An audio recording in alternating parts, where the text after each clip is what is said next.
Good afternoon, everyone. Good afternoon. Hello, everyone. So following this introduction, welcome to the WN webinar. Today, we are looking at research culture, what it is and why it matters. I'm Dr. Marjorie Boissonnaud from the University of Leeds, and I'll be your facilitator today. I would like to ask you before we start to let me know using the chat where you're joining us from and what the weather is like where you are.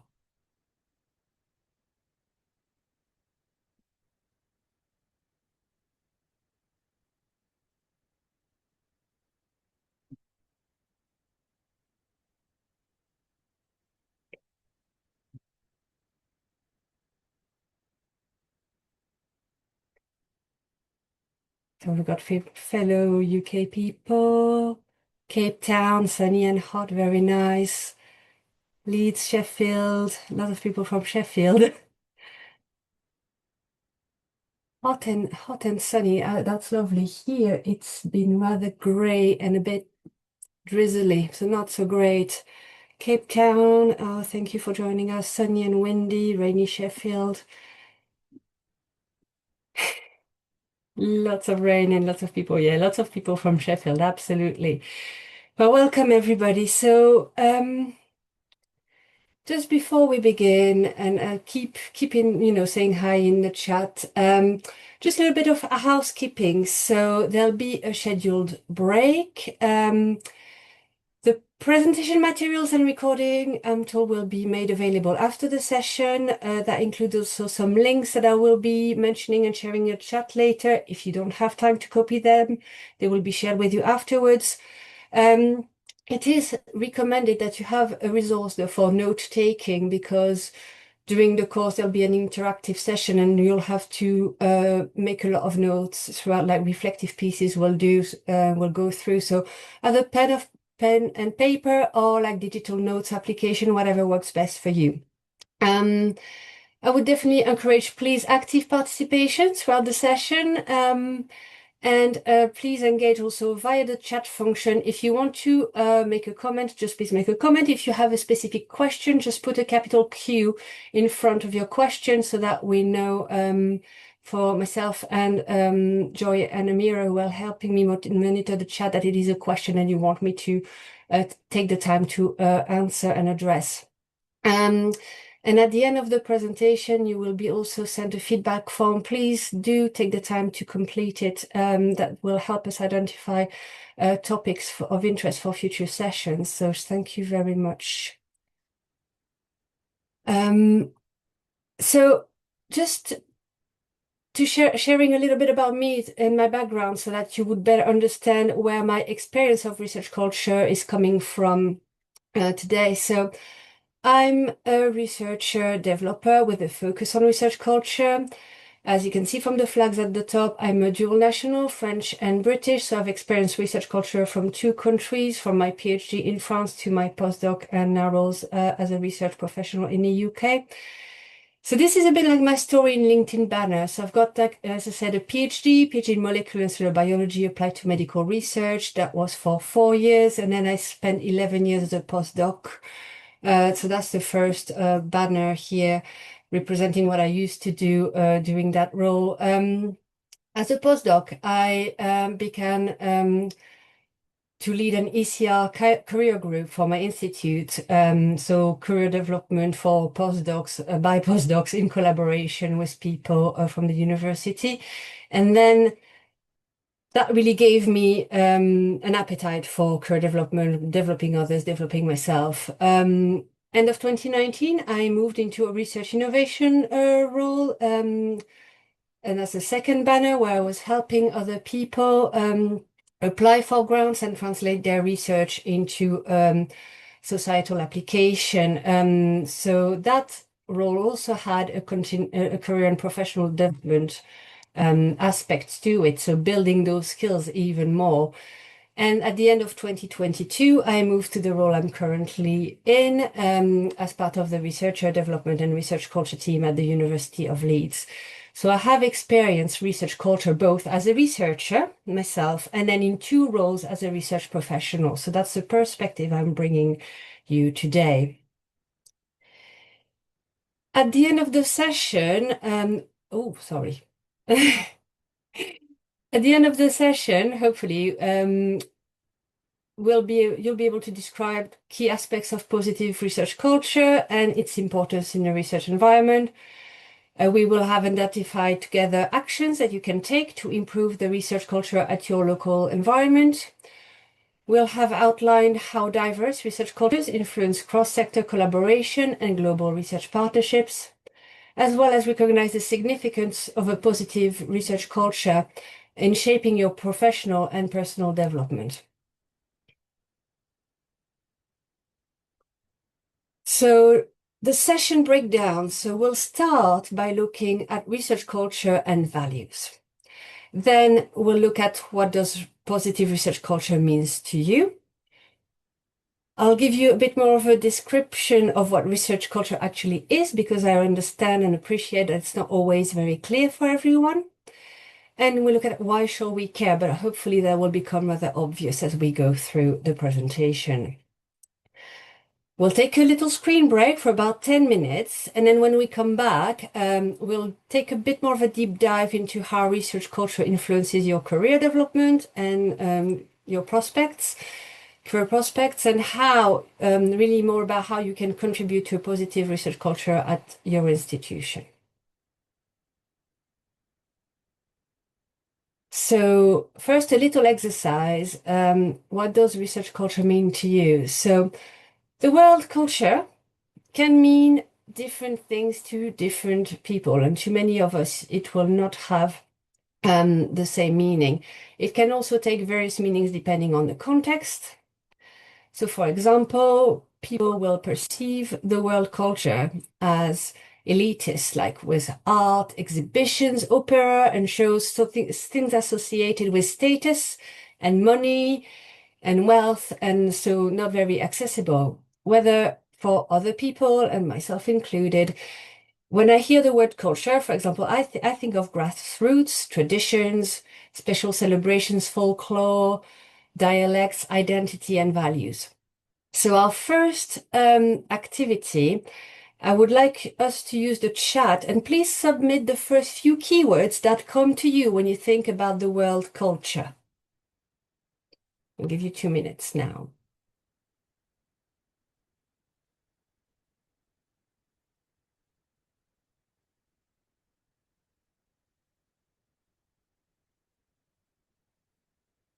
Diversity, traditions, community, norms, shared values.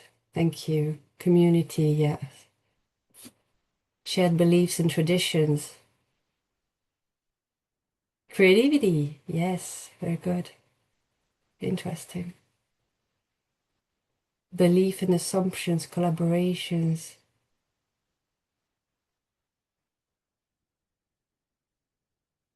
That's very good. Thank you. Any more things that comes to mind? Common adopted best practice, yes. Okay. Expectations. Oh, twice expectations, almost at the same time. Shared practice.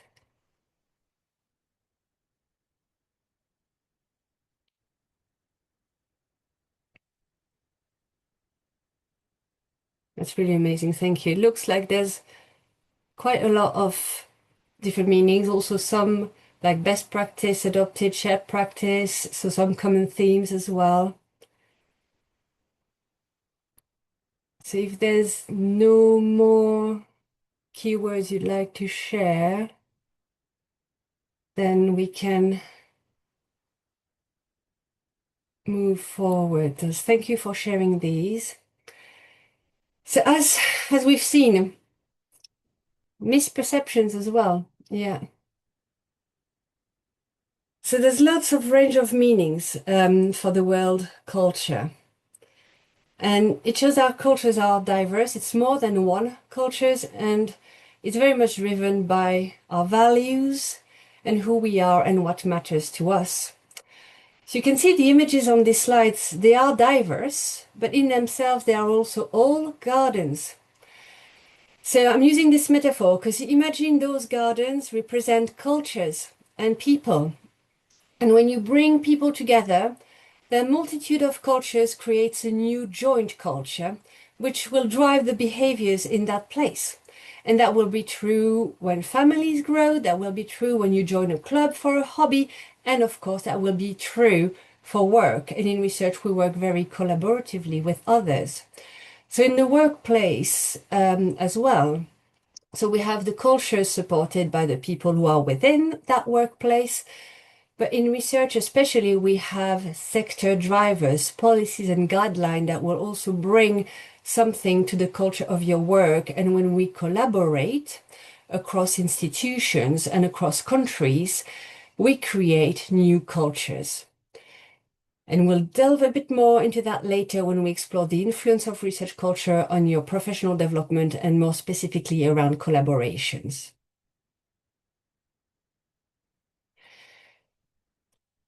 So we've pretty much established that research culture is quite value driven. So if we look at the WN values for as an example, in the middle of the slide you can see like a screenshot of their mission and aims, and essentially in those 6 bullet points you can see 4 key values transpire. So fostering collaborations, developing global citizens, nurturing research talents, and building partnerships. And that's very much what transpired in the video introduction we all watched at the beginning. So just as a reflection for yourself, and you could put yes or no in the chat if you know already, but does your institution have a set of values that you know about? And so you can put yes or no if you know your institution has values. For example, at Leeds, we've got 4 values. Yes, Sharon is yes, at Leeds. Yeah, so some people don't know. So it may be that the values are there, but less, not highlighted very visibly. But it's good to go and check if you're not sure whether or not there are key values showcased at your institution. Thank you for taking part in that little quiz as well. So now we'll look more closely at what research culture is and what it encompasses. So basically, research culture is very much an umbrella term, yeah. So as we said, it's more than one culture. So the one term research culture, umbrella terms for the behaviors, the values, expectations, attitudes, and norms within the research communities. What it includes more specifically is collaboration, research integrity, open research, equality, diversity, and inclusion, career pathways, and reward and recognition, and publishing. Research culture influences the way research is conducted, the way it's communicated, and how it does its impact.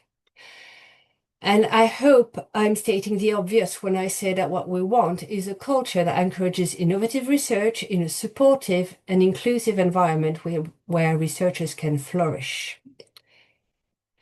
So I have a little activity for you right now. I have listed the criteria that are in my second bullet point about research culture, and I'm going to ask you to scan the QR code or go to the link that I'm going to put in the chat and tell us what you rank them. So from top being the most important to bottom being the least important, what matters the most at your institution? So let's try that.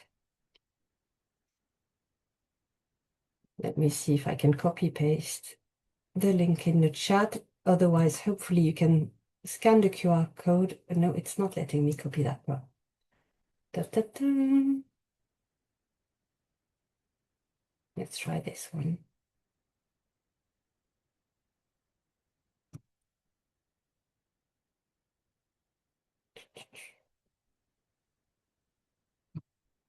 Okay. I've put a link in the chat as well, and I'm gonna go to the form.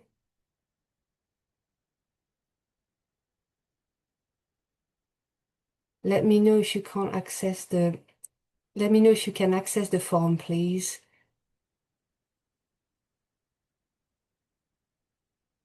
Is it working for you?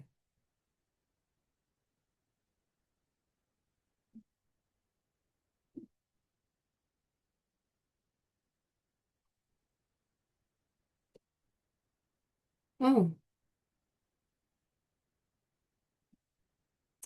hold on. How about now? Yes, fantastic.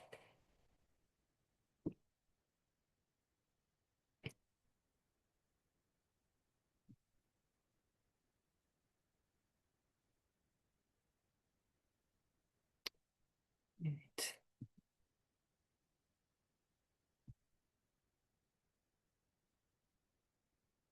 The form is accepting responses. It's open now. Oh, how strange.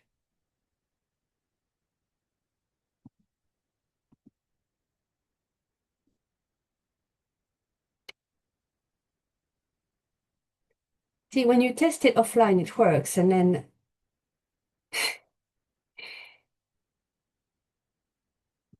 right.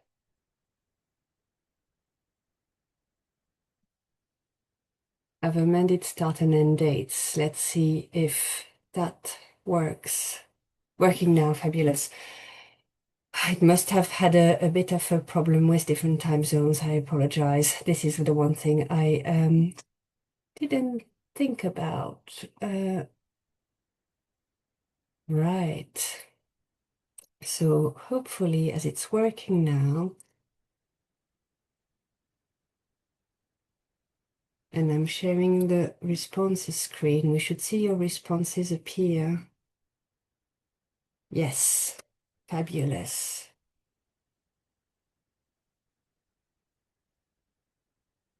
So we'll give ourselves a couple more minutes to have a look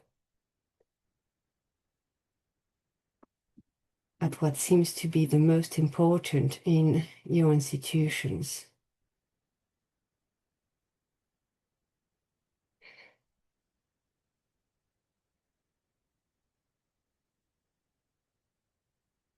What you think matters the most at your institution, Lucy? Yes.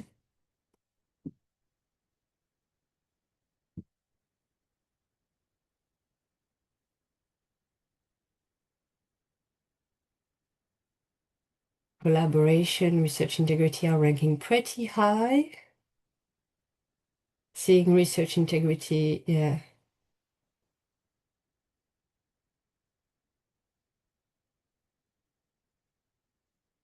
Care pathways and reward and recognition seems to be at the ranking a lot lower.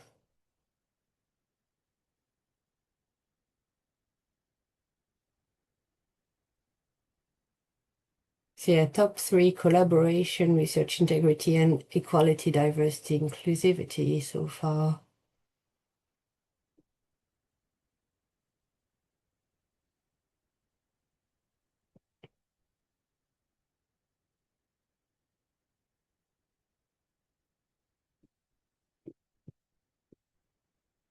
It's quite, it doesn't seem to be moving too much as responses coming. The top three are remaining the top threes.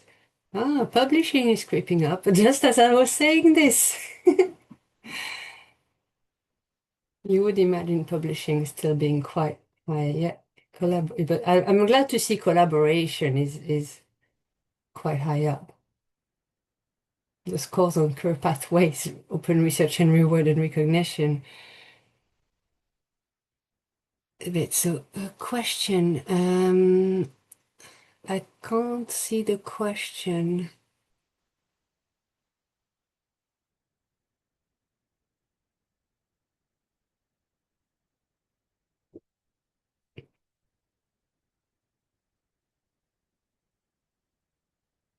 Oh,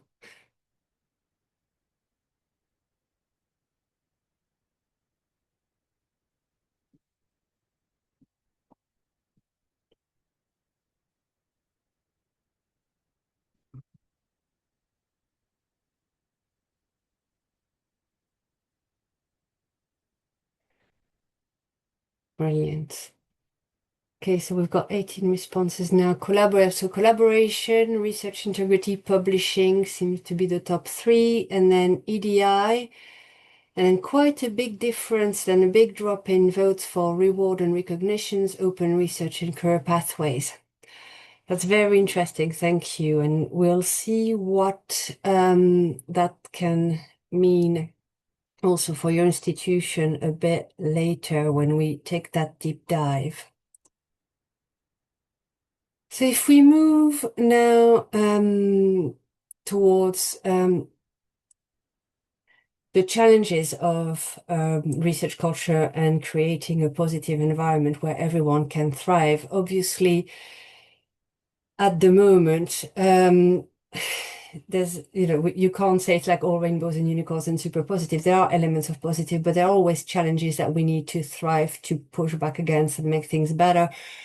The research environment in careers is a very highly competitive environment. So I'm glad to see collaboration ranking at the top of many institutions, because a bad culture could limit collaborations. If your institution is focused on collaborating, then that means they're doing things actively to enable collaboration despite the competitive environment. The funding uncertainty is also creating career instability, which is not great. There's that pressure to publish that can lead to a push for quantity of papers over the quality of the papers. Many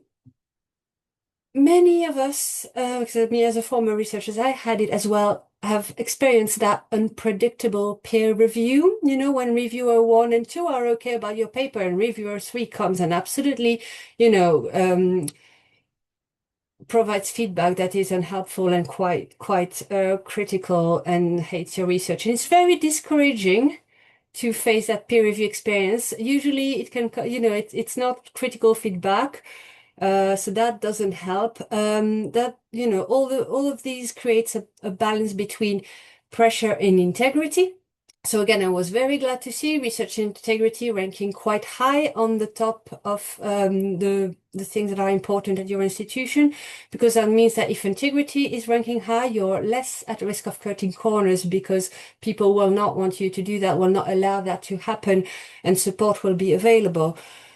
And yes, again, all of those factors can basically impair career progression, limit career progression, create unsustainable workloads, lack of career transparency and growth. So those are key challenges that are being addressed.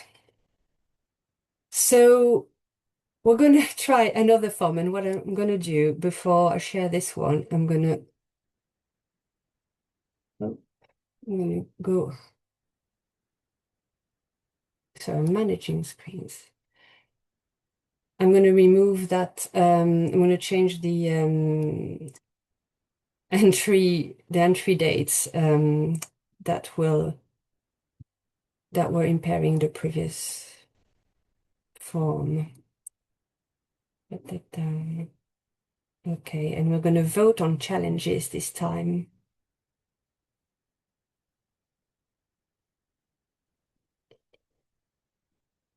So here,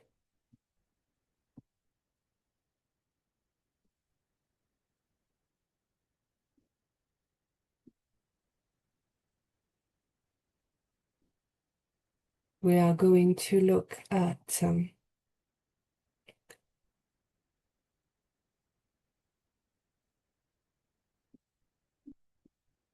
challenges. So if managing all the windows can be a little bit challenging for me. So that's my challenge for today, for example. So I've shared the link to the new form in the chat, and hopefully we should be able to, with the QR code as well on the screen, take 3 minutes to pick your top 3 challenge. So 3 minutes to pick your top 3 challenge that you face the most at your institution.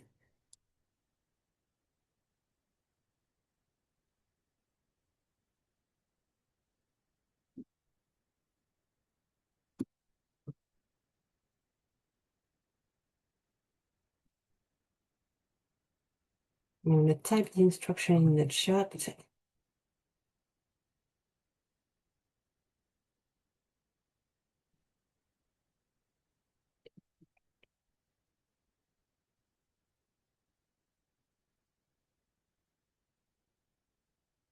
Okay.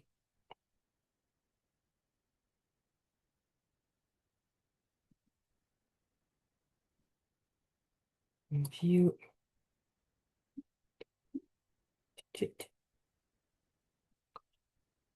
Okay. And here we go. Funding uncertainty, ranking pretty high. Limited career progression and sustainable workload.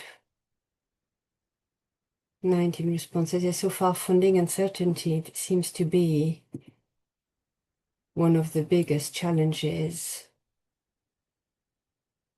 Unsustainable workload, limited career progression, and as we saw in the previous form, career pathways seem to be lower on the priority scale for most of the responses submitted. It's very interesting, thank you. Yeah. And in a way, those are not surprising challenges that are coming up. So it might also make you feel a bit less alone. Funding uncertainty is a big source of uncertainty and worry for researchers. Definitely. Brilliant, thank you.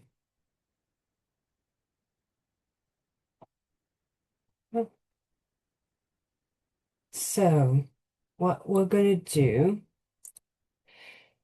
is look at some of those sector drivers, because as we've alluded to in those earlier conversations, research culture is value-driven, and we've covered a bit more about what's included within research culture and the key challenges. But I did mention some sector drivers earlier, and we're going to go through a few of those examples now. Because some of them you will have heard of already and some of them not. And thank you for the Joy and Mira for putting the links in the chat to all the drivers that I'm going to take you through right now. So we've got the San Francisco Declaration for Research Assessment, also known as DORA.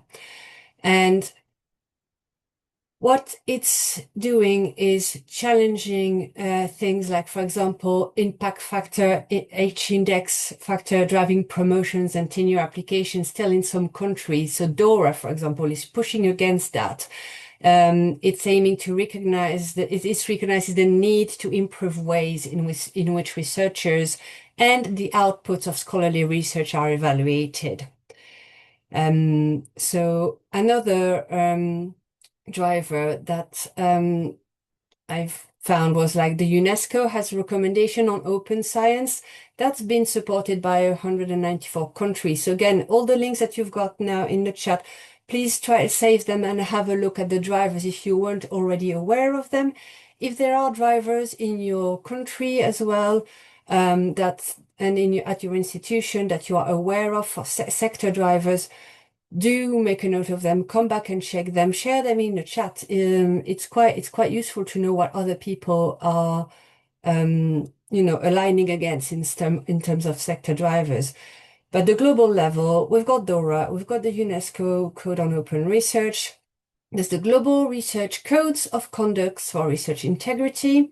So that recognizes like guidelines and promoting ethical, responsible research practices across the diverse discipline and cultural context. So there's a European Code of Conduct for Research Integrity as well. There's the Trust Code. So the Trust Global Code addresses unique ethical challenges in resource-limited settings. So it's aiming to foster fair and respectful global research collaboration. So you might have heard of the Trust Code. If not, you could go and check it out. And there is also, for example, the World Health Organization Code of Conduct for for Responsible Research, which provides a framework for ethical research in the global health sector, impacting policies and practices worldwide. So just to give you a flavor of some of the global drivers that influences all of us in the research sector.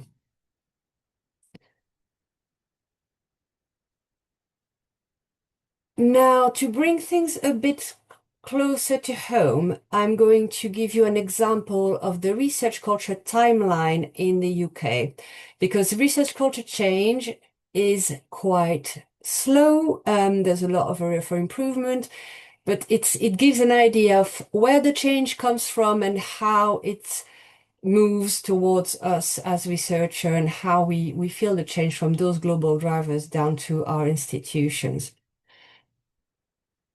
So don't focus too much on the details. It's just basically showing you a timeline. And this slide basically was adapted from a brief history of UK research culture progress. That slide was shared with me by Professor Kat Davis, who is a former Dean of Research Culture for the University of Leeds. And that slide was inspired from a slide by Karen Strubounds and Ben Bleasdale from Culture-Based Consulting. So what I would like to focus on with you is that blue timeline in the middle, that's the sector timeline, sector drivers that start in the early 2000s, for example, in the UK with the Research Innovation Office, Research Integrity Office acronyms.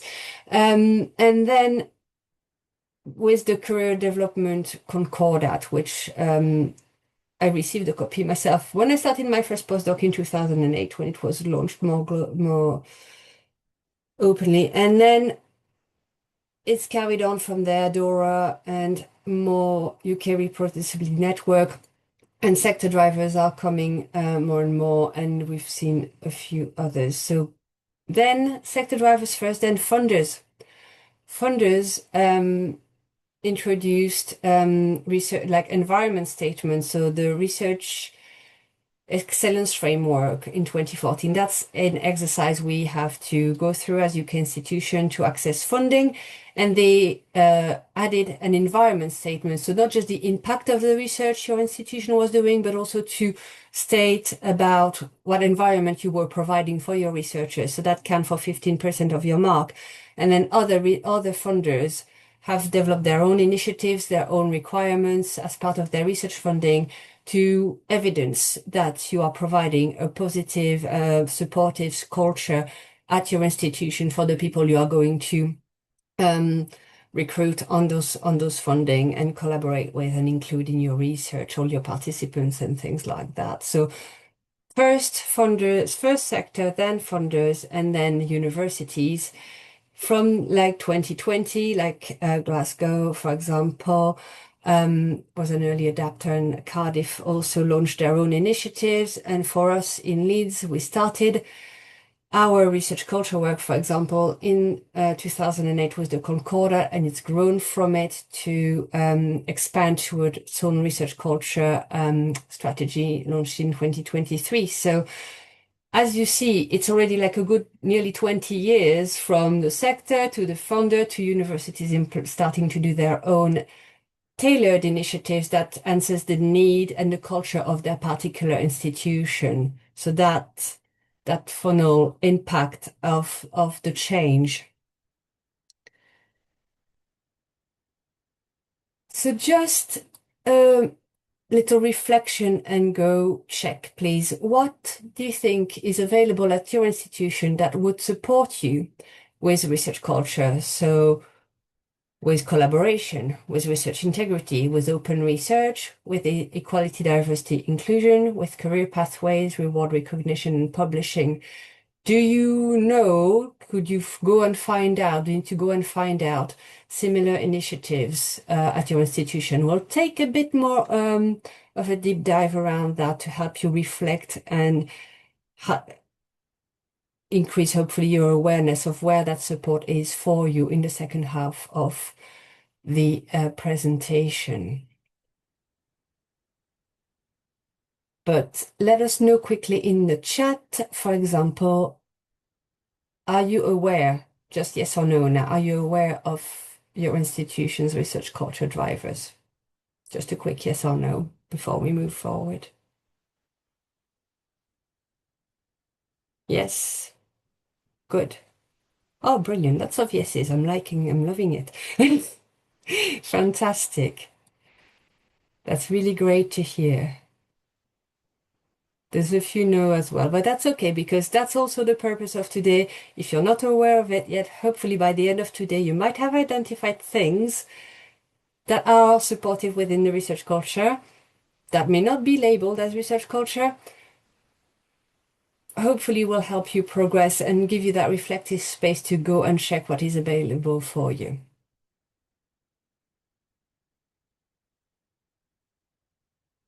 So we've seen what research culture is. We've seen that it is both driven by us, the people at the institution, and by the sector drivers at different level, global levels, funding bodies, independent organization, institutions. So before we take a few minutes break and going back to my garden analogy, I would like to ask you what's the weather like in your garden, in your local institution.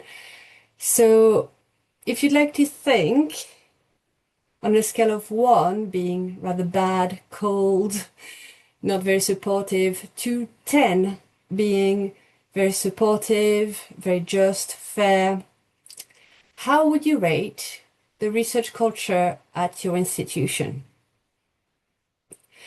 Then think about how you would rate it closer to you at the level of your research group, because depending on the size and structure of your institution, they might not feel the same ways.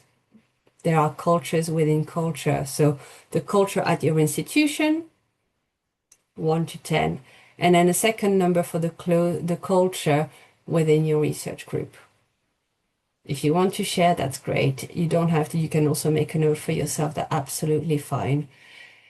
If you find that you are thinking about a low score, like I've seen a 1 in the chat, think about why that is and what could possibly be done to change it and give it a warmer number.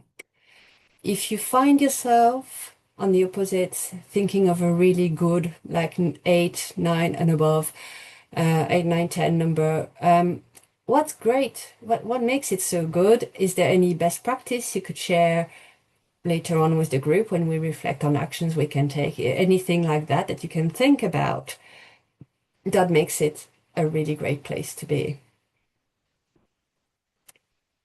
I'll give you a couple more minutes to think about those two numbers. Temperature of your research culture garden at the institution level and at your research group level before we take a break.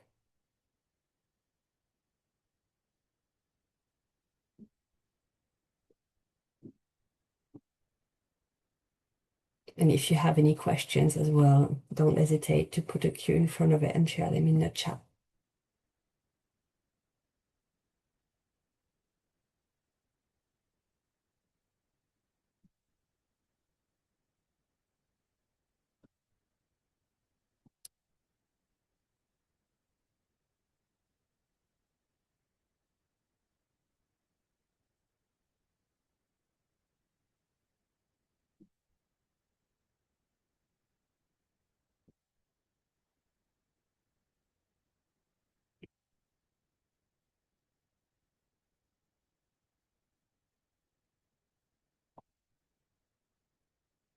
Yes, it does vary across different structures.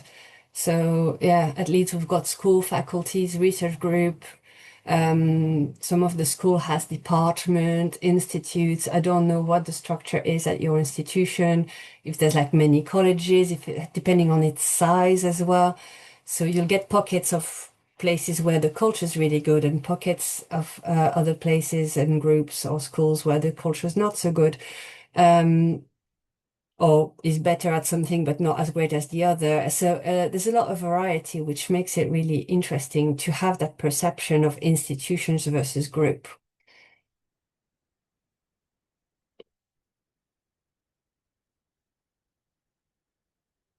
Thank you for everyone who has shared their numbers. And it's okay if you don't want to share and make a note for yourself. I just want you to start reflecting on why you've given that number, both for the institution and for your research group.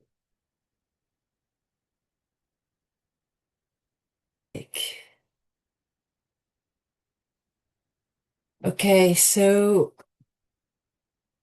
we've seen in the first part of our session that there's like a link between research culture and values, and we've seen how individual values will shape the culture on the ground, the day-to-day environment in which research is conducted.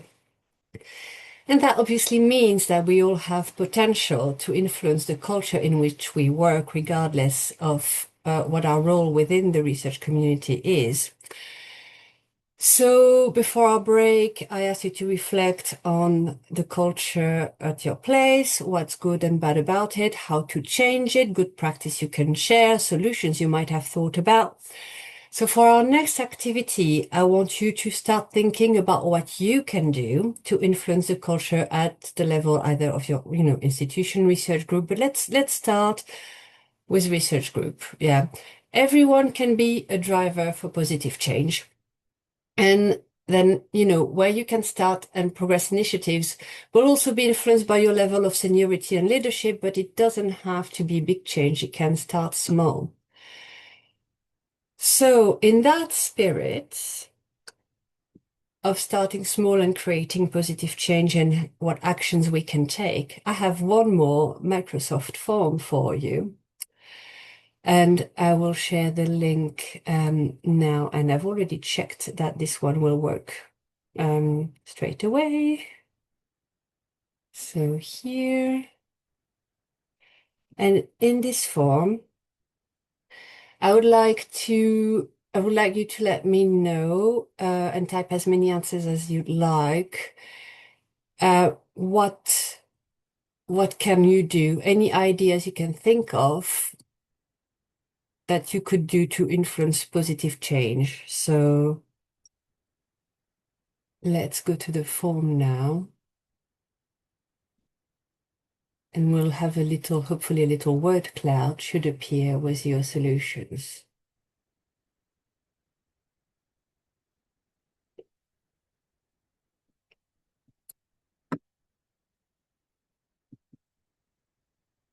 I know it can take a little bit of time to think, so we're going to give you. We'll do the activity for 5 minutes. Yeah, join a committee, collaborate.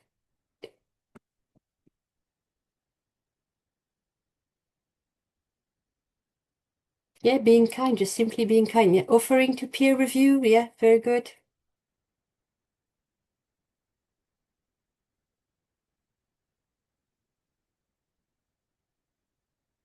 Create social events.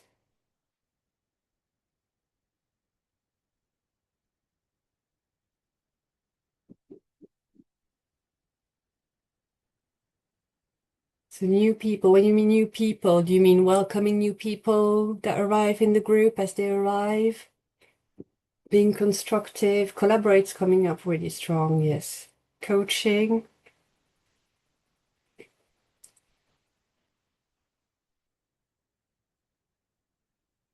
Lots of good ideas. Discussions in forums.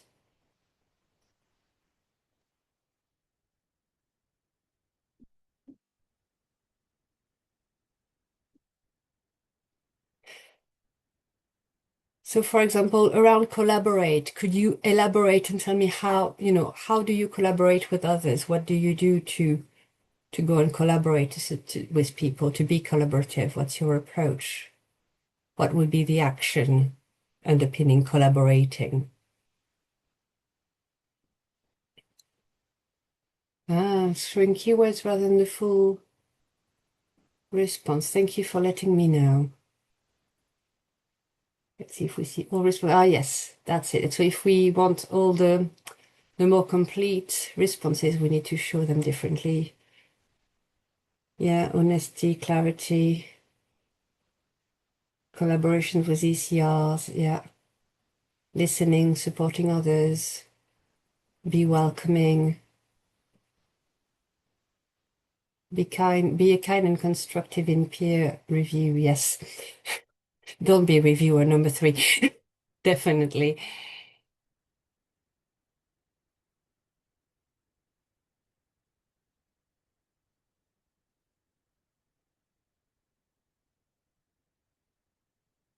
If someone feels that they can't influence change, that's very sad to hear.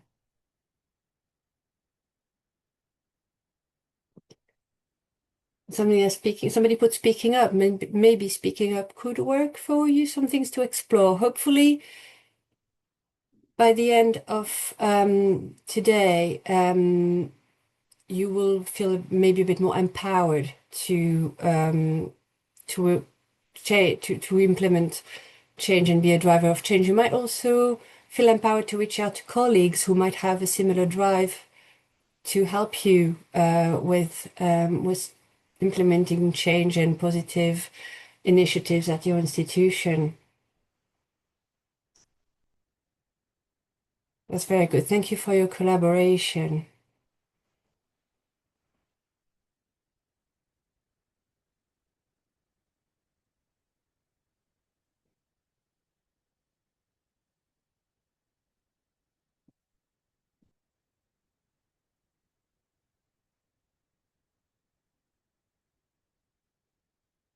Okay.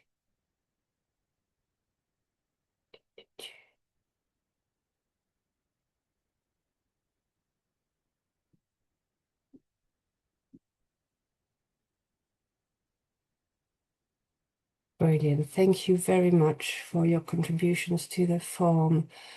Um, so what we're going to look at now is how research culture influences your career development and prospects. Because in our first part, I'm going to keep reminding ourselves of what we've gone through because there is a lot of information being shared and exchanged today. So we've seen what research culture is, what it encompasses, what the key challenges are, and we've just reflected on which challenges were more prominent at your institution. And we've started to think about actions and contributions that could make a positive research culture and also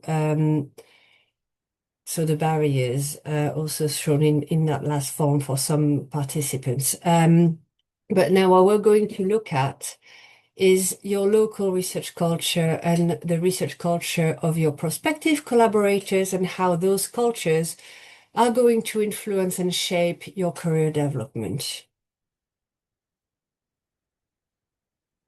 So, research culture, who is with me? Because I'm sure you'll agree that as researchers, you're great at working independently. This is a key part of being a researcher, is being able to drive your research project, drive your team, lead a project, lead a team of people, lead your work. But we never work alone. Researchers are part of a very complex environment. And as you can see represented on this slide, it's like a very diverse and collaborative environment. Researchers are always interacting with a range of stakeholders.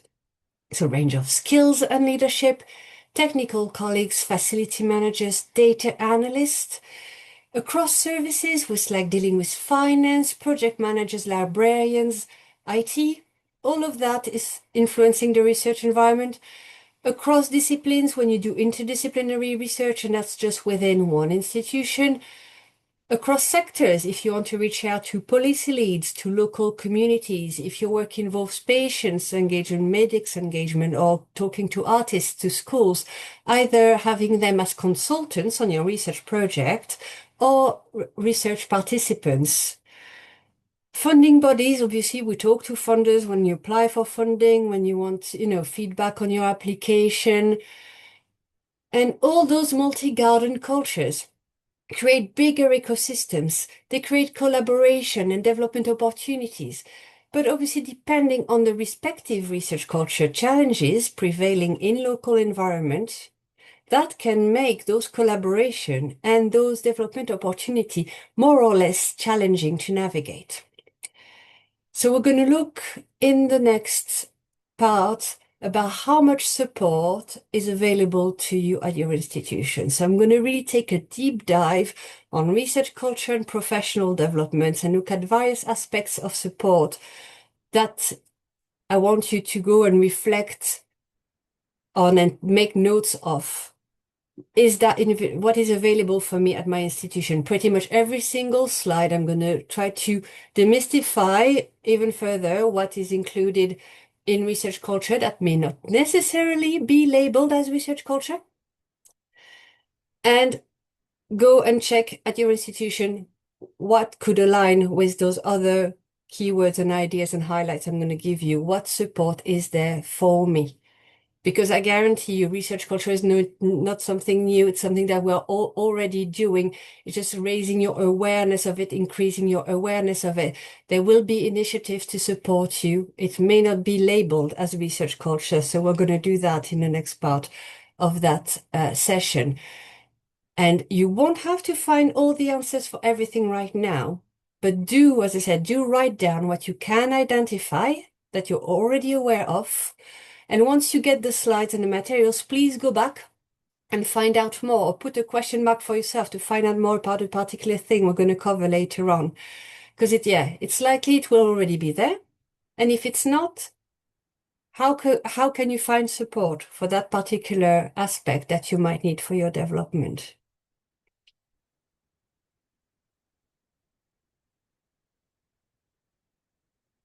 There's a question in the chat that I will come back to a bit later on, if that's okay.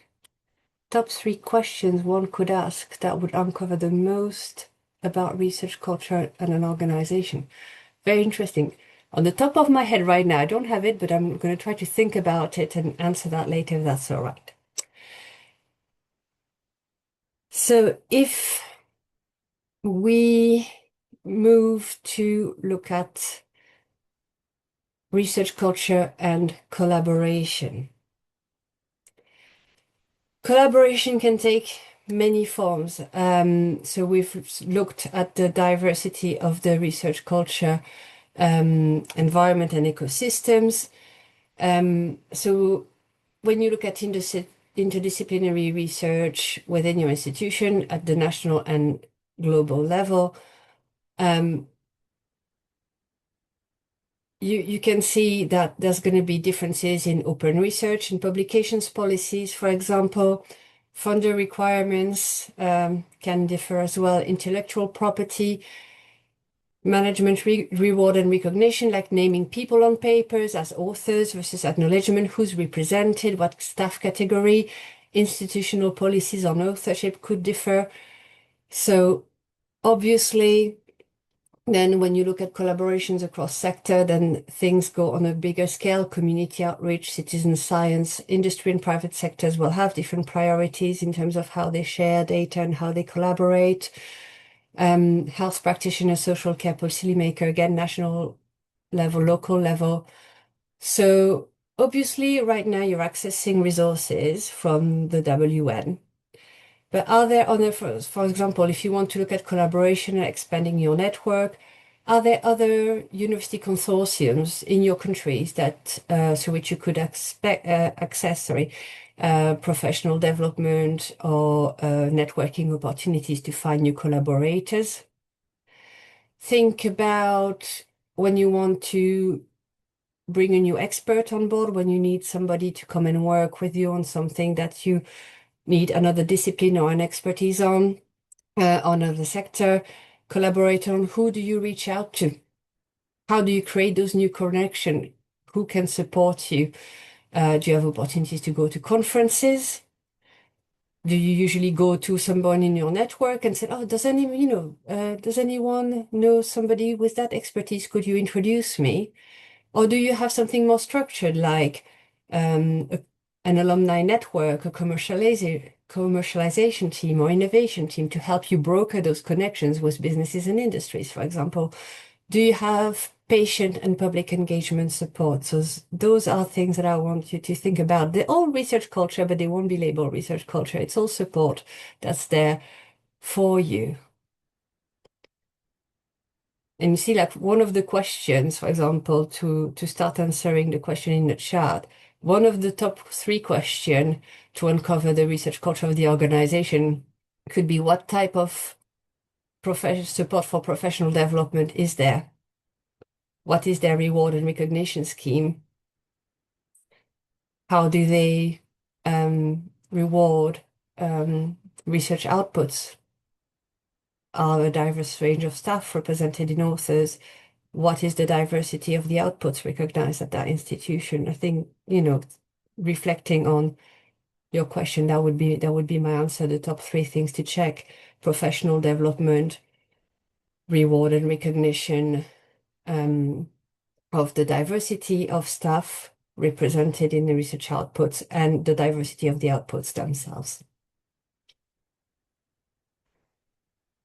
So moving actually to reward and recognition, because that was ranked rather low on the scale of priorities for institution, but for priorities for people to feel valued for their contribution to the research community, it seems something very like something that should be probably higher on the priority scale.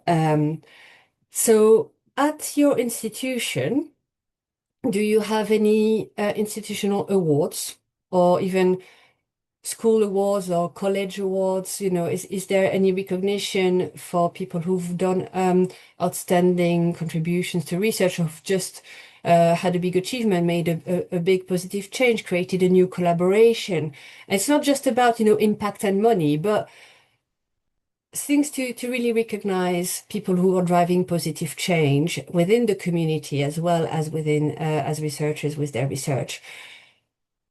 For your professional development, is there access to a professional recognition for those of you who do research and teaching and research supervision, for example? Do you have schemes that allow you to get official accreditation or recognition for this?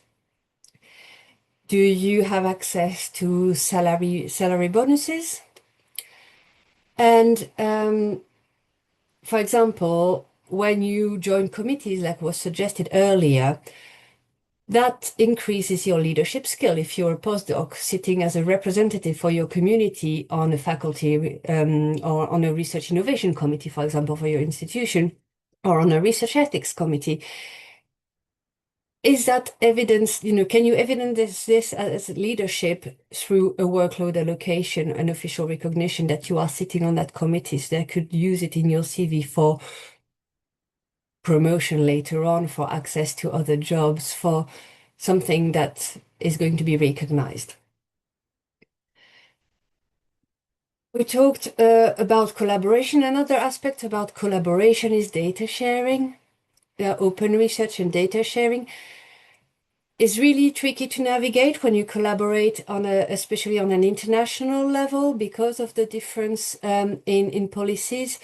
So do you have support from a commercialization team? So I'm struggling with that word, to help you not only create intellectual property documents, navigate what type of intellectual property is the best to protect your research output, and have those conversations, or equip you and upskill you in having those conversations, support you with the collaborator and their own team, so that everybody can benefit from the collaboration and from what is coming out of it. Do you have people supporting you when it comes to sharing data? Like writing data sharing agreements can be quite tricky. Do you have support for that? It's operational stuff, but it's so much easier when you have support than when you have to do it on your own. And there's a question in the chat: if the administration does not support research culture, will it have a significant impact? Well, by the administration, do you mean that the senior leaders at your institution, or the leaders at your research group? Do you mean the leader of the research group? I have to be honest, if it does help when you have support from the leaders within either the group or department or school or college or faculty, depending again on the structure and size of your institution. But even if the people that in your direct line of hierarchy are not actively supporting research culture, you could find advocates in other people um, to try to go around and get them to change their perspective or still implement change by working with colleagues who have that same drive that are not necessarily directly aligned with the line management structure you might be directly under. But you can work with others to implement change from a different angle. It is obviously helpful to have as many people and senior people on board to help drive the change, but you can also use those sector drivers and national and other institutional drivers to help you back up your initiative because you have the backup of a driver that is beyond. If it's a sector driver at national level, then it it gives more weight to what you're trying to do. Yeah. So yes, support that you would benefit from. And it can come from different areas of your institution is important. That's what we're looking at today as well. Where is that support coming from?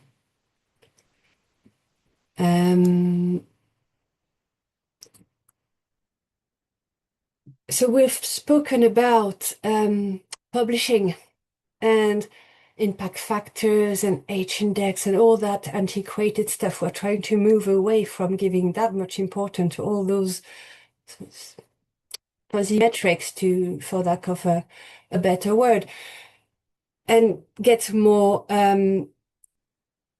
diverse, more open research outputs with a diversity of people included in and rewarded and recognized in the outputs, everyone who has had a significant contribution to the research. So looking at, for example, open research policy, if I remember correctly, open research was also like in the bottom three of the six priorities for research culture.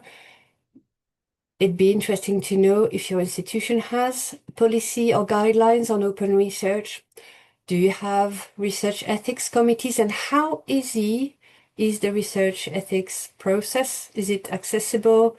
How often do the people meet? You know, how if for your research, with the constraint on time frame, the constraint on funding, how quick is it? How easy is it to get your ethics approval completed and reviewed and approved? That because that, you know, if that's a process that's relatively easy, that's a lot of stress taken off your plate.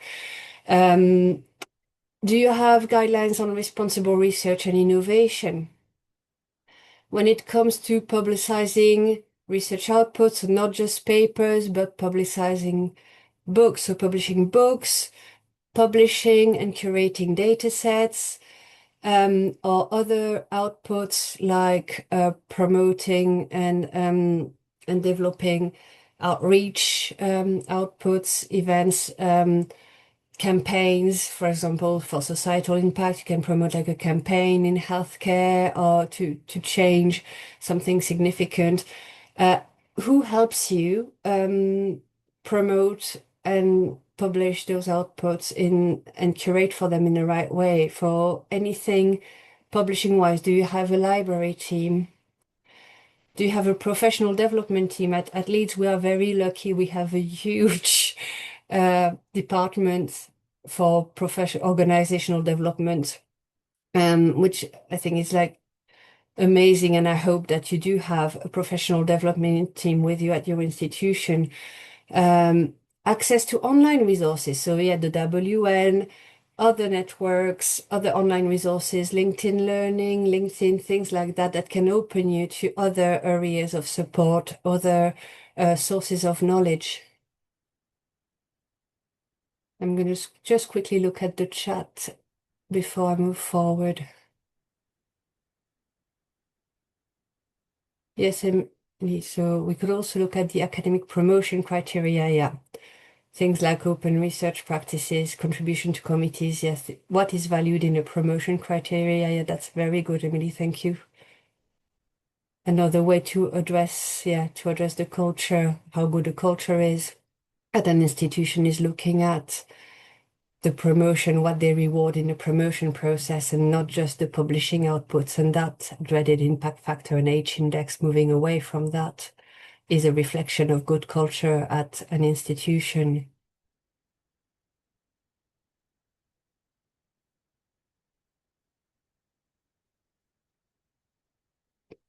Yes, examples where there is a conflict between a senior members of staff and a student or someone like an ECR, where the institution protects the higher, the more senior member of staff through reputation, can undermine a fair and just research culture.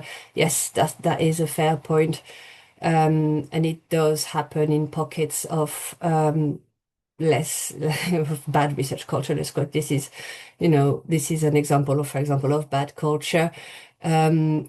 As we've reflected, this could be a culture in a research group that is different from another research group. Why this is happening and how to change it could have to do with speaking up and reaching out to your human resources and mediation teams to try to address the change differently. And if you have the backup and evidence to show that in this case or in any other case, similar case, backing up the professor was not the right move, then bring those evidence with you, because cases like that are still all too frequent. It's dwindling down, but it's still there, and it's the kind of thing that is hard to tackle, but speaking up, addressing challenging bad behavior is the one thing we can do. It is a hard thing to do, but challenge it until they change it.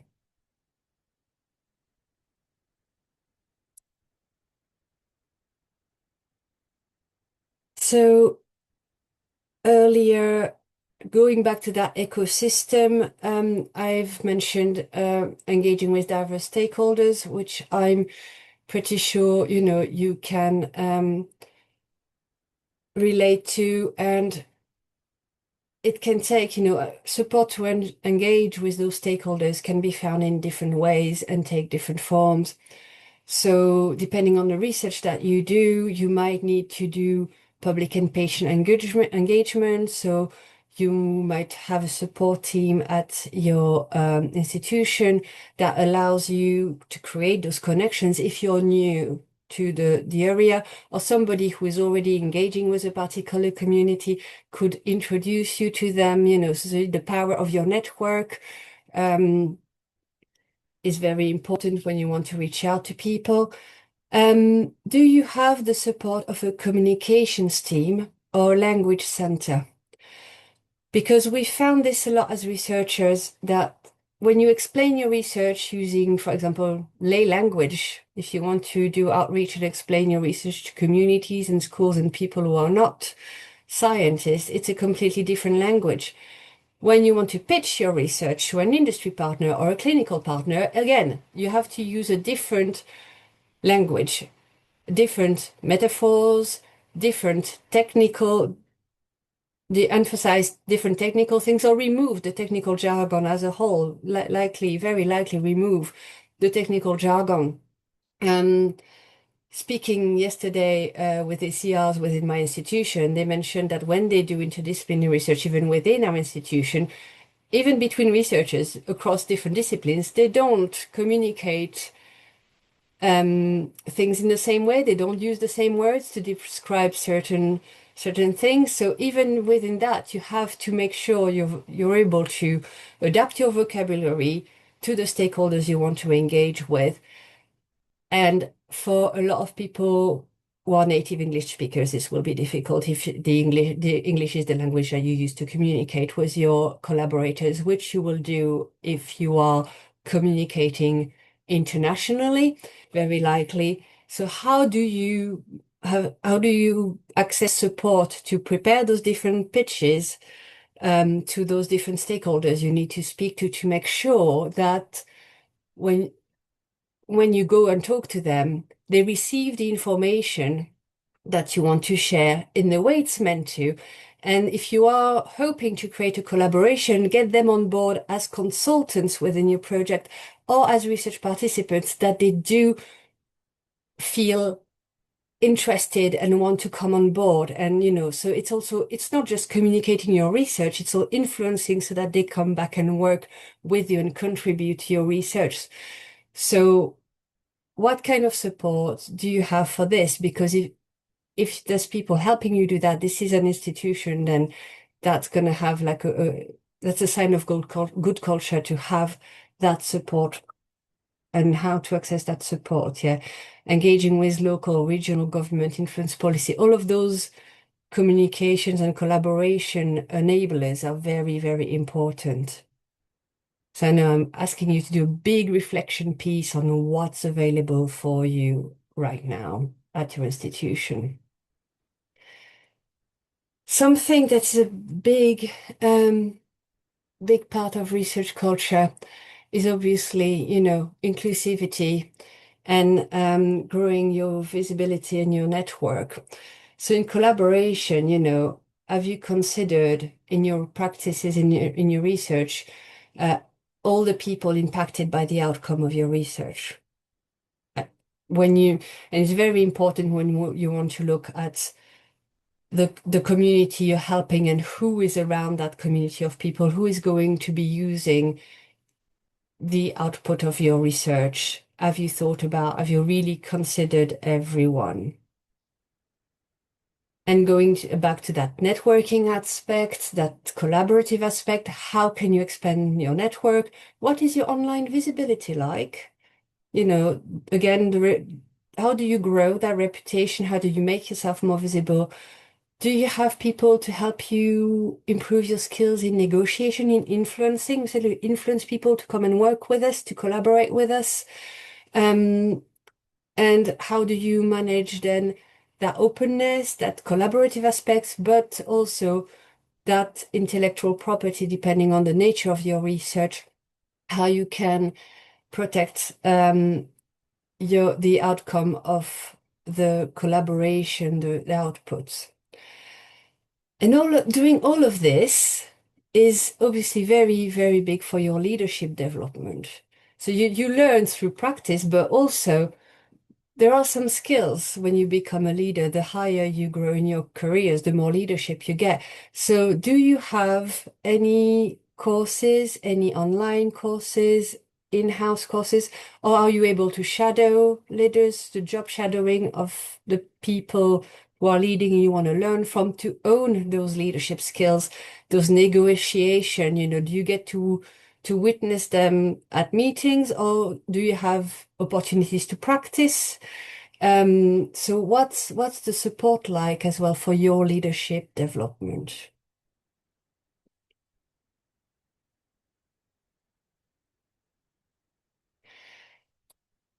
So we've done a big deep dive in research culture and professional development. So I just want to summarize our reflection piece here,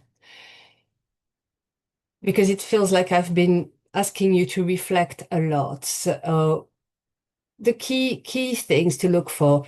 Is there an organizational development team? What is available for me? Library, commercialization, innovation development, equality, diversity, inclusivity. Looking for existing networks or create a network to share resources or knowledge with your peers. So for example, at Leeds, we've had one of our scientists, she's created the Black Plant Scientist Network, and it's now like growing and growing. So you can create your own network and start your own network with peers to get that support, because peer support is extremely important. As ECRs, many postdocs have created postdoctoral societies. So are there any at your institution that you're aware of? For example, if you're a postdoc, is there a network like that that you could join? Could you send an email around and see if there isn't one? Who would like to create one with you? It can be an interdisciplinary network for postdocs. It can be school-based, faculty-based. What can be done? What can you grow? And obviously, do you have access to research forums either at the level of your institution or online, like the resources from the WN? So I understand. That second half of the session, it will have led to a lot of reflection. It might even have felt quite intense, but I hope that you've all know and understand now that culture change can start really small, and it can grow, and it can start with speaking up. It can start with social events, coffee mornings. You all, it's a collaborative effort. And I really hope that you're starting to feel more empowered to be a driver of positive change at your institution, and try to connect with like-minded colleagues in terms like people who have that drive to improve the culture at your place. So find your allies, find your advocates to create those initiatives, um, and start contribute to small changes at your local RC that will then have that ripple effect and grow and support yourself and support others as well. Emily, thank you for replying to the other issues. Yes, it sounds like a research integrity issue. Yes, definitely. Thank you very much for the engagement in the chat as well. So going back to the actions you can take, I wanted to leave you with a few more examples, although your contributions in the word cloud and form were really amazing. And I'll see if I can share the results from the forms in the slides to be shared with you and sent to you after the presentation. But just a few more examples that you will receive with the slides. So, being kind was mentioned. So there is something really to be said by a simple thank you email. When somebody has helped you a lot with a particular issue, sending or saying thank you to them is the bare minimum, but thank you email to their line manager or supervisor goes a very long way. We are getting quite good at that in my department and my team especially, and honestly, it makes so much difference to somebody when you say thank you, and when you let their manager or their supervisor, if they're a PGR, for example, know that they've really helped you with that particular thing. Organizing welcome rota, that was mentioned, in welcoming new staff, new students, help them settle in, celebrating the diverse culture in the groups, all really rather small things that you can easily do if you're not already doing them. They're quite easy things to do. Around more leadership and advocacy, be a representative. So that was mentioned as well. Sitting on committees, be the voice of your community. That also counts as development for your leadership skills in practice.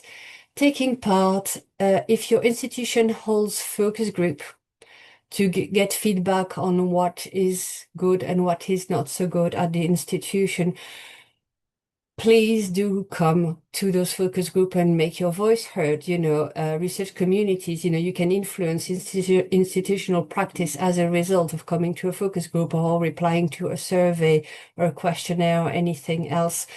Feedback. People from our team, we thrive on feedback in the research culture team, research development team. We love feedback. Please be that voice. Again, not something that is too hard to do. I think it's quite accessible. If there are awards at your institutions, occasionally to recognize people even more than like at a higher level than a simple thank you email, nominate that colleagues to recognize and celebrate their contribution. And to get that peer support, that is very important, and that will form that core group of allies, and also open your network to further collaboration and research and interdisciplinary opportunities. join a PGR, ECR community. If you are PGR and ECR, stay connected, support each other, and beyond work, because we do spend a lot of our life at work, but connecting with our colleagues goes beyond just the day-to-day work we do and the research we do. And they were mentioned in the word cloud earlier. Take part or lead some social or well-being activities, setting up informal meetups, coffee morning, cake Fridays. One of my colleagues used to have cake Fridays at her one of her research groups. Cake makes a lot of people happy, so it's always a good thing to have international celebration, cultural acknowledgement of like different celebrations. And something as simple as starting also a book club, walking, running, or sharing recipes. In my team, for example, there seem to be a lot of people who love knitting and sewing. Now, I know nothing about that, but I know who to go to if I ever need to. And those guys could have their own little, knitting and sewing chats. So because we spend so much time at work, this is the little things beyond the big advocacy and leadership things that we can also, grow into. Those are the small changes you can start with. Yeah. And you'll have that resource to go back to. So for my take-home messages, I hope that by now you understand better and are better aware of research culture, how it influences how we work, how we collaborate, and the impact of quality of our research. Obviously, positive change includes small things. Don't be daunted by it, please, please, small things. Start small and you grow then into bigger and embedded changes. We all have a role to play towards that positive research culture. And we can be active drivers of change as individuals, but there is a strength found in our research community and our peer groups are all stronger together. So don't hesitate to reach out to colleagues and join those peer groups. Going back to my garden analogy, your localized research culture, it might look slightly different from your collaborators' research culture, but they can have a lot of positive aspects that you can learn from and influence each other. They can cross-pollinate, so good practice can cross-pollinate between the gardens, between the research culture, and grow through that collaboration and that sharing good practice, which is something that was also mentioned in one of the responses to the slides. So I'm going to leave you with another reflection and a little call to action.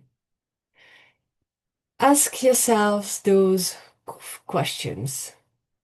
Are you already supporting initiatives at your institution to improve research culture or keep contributing to existing positive aspects of your research culture? If not, think about how you could get involved. And from what you've learned about the United Kingdom drivers and the examples I shared about the Leeds initiatives, is there anything you feel you can take back to your group, your department, institution to improve research culture?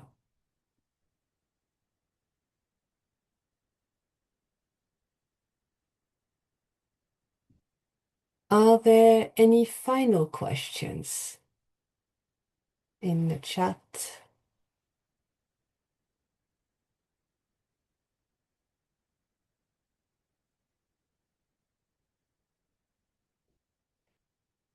If there are no further questions for today, I'd like to thank you all for your presence and your engagement. This was the last session for the Woon Ehrlicher Researcher webinar series from the University of Leeds. So on behalf of my colleagues from the University of Leeds and myself, I hope you have enjoyed the webinar series and we wish you all the best. Thank you very much.